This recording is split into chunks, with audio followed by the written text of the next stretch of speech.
I think so. Possibly, let us see from a corollary. So, like we keep hearing it. Possibly, can you also share three things which we shouldn't be doing at all? Okay. Common mistakes, possibly. Okay, so it is kind of related to some of the points that I have mentioned. So one thing Uh-huh. we have to really kind of see is that there is a lot of uncertainty. See, we live in a what is called as a VUCA world. So I think a lot of people now know this acronym. So VUCA. VUCA basically is a full Correct. be extended to volatile, uncertain, complex, and ambiguous. Nobody really know what's going to happen. Nobody can really predict. Who would have thought 2 years back that something like corona will kind of hit us? And what is in store in the future, we also do not know that. So when we are in a very VUCA world, so we need to be, our business also needs to be very adaptable, and it needs to be as, what to say, asset light as possible. Like what I mean by that is our overheads, say our monthly expenses, what we do, that has to be as low as possible, and we need to get very innovative with regards to with how we actually tune our business model to it. So for example, in this pandemic period, we managed to further become asset light. Like we innovated on our business model. Maybe I can talk about that in detail in a separate session. So that is one of the things, becoming as reducing your overheads as much as possible, so that you don't have whatever happens, like you can kind of manage. The second thing really is kind of being fixated to the age old things. Like I think a lot of people would have heard of this book, Who Moved My Cheese, or Who Moved Your Cheese, kind of a thing. So which has the story of the two rats.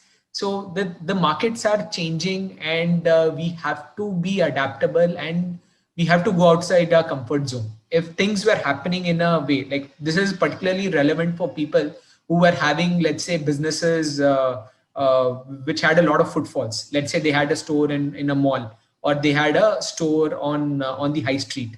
Definitely footfalls has got impacted, and it is not going to turn anytime soon, at least for the next 6 months or so. So instead of just cribbing about that the market is not good or whatever, it is high time that people actually start seeing, because in the same industry somebody is doing well. So we have to step outside our comfort zone. We have to get involved and take some digital initiatives. We have to work on things within our business, and there's a lot that can be done. I can share a few very simple tips. All the businesses can be kind of doing, but it is high time that people have to really kind of move outside their comfort zone. For most people, it is that, like for example, I can't do anything with technology. They know everything, but they have this fear that I can't do it. Even if you can't do it, you can engage someone who can do it for you. But that stepping outside the comfort zone is very important, because we do not know in what way the businesses are going to change. So this is two things what I would say. The third thing is where again, to the customers, uh, like today, for a lot of industries, the customers tend to have an upper hand because of the current market scenarios and things of that sort. Like I'll give a very interesting example of a realtor from Bangalore. So the real estate industry is going through a very, very bad downturn in Bangalore. So I met this realtor friend of mine, and he says that he's had the best year ever he's 45 years old, his best year ever. So I was like, how is that possible? The market is really down, kind of a thing. So he shared something very interesting, is that that yes, the market is down, but it is not that down, and more is that the people are under the perception that it is down. So a lot of people are thinking that a lot of bargain hunting can happen. So because of which he's able to close a lot of deals. So if you see pre-COVID and post-COVID, the difference in the market was very little, but the perception in terms of the customer was that they will get amazing deals at this point in time. So thanks to that, he's been able to close a lot of things. So People are ready for a purchase, or they have come yes, almost exactly, because they, mentally, yes. mindset is on a purchase. In fact, I think last year Tamil Nadu had the highest registration on one of the most auspicious days. all the years put together, the history of Tamil Nadu or something like that. We were all bonked. Now I understand why it is.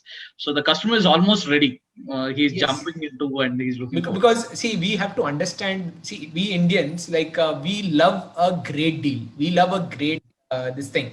And if we get a great deal, we will go out of the way to kind of get it. So people have this kind of a mindset. So this is also a time where see when a market contracts, let's say if a market was worth 10,000 crores, when even if there's a recession would be say minus 20%. So what would happen is that 10,000 crore will become 8,000 crores, but still 8,000 crores is there.